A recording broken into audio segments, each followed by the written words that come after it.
पहलगाममध्ये झालेल्या अतिरेकी हल्ल्यातील शहीद नागरिकांना श्रद्धांजली.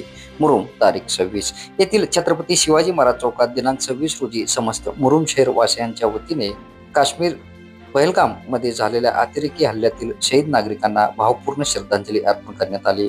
यावेळी हिंदू मुस्लिम समाज बांधव मोठ्या संख्येने उपस्थित होते. या प्रसंगी अनेकांनी भावना व्यक्त केल्या व हम सब एक हैचा नारा देऊन भारत माता की जय वंदे मातरमच्या घोषणा देण्यात आल्या. माता की जय, भारत माता की जय, भारत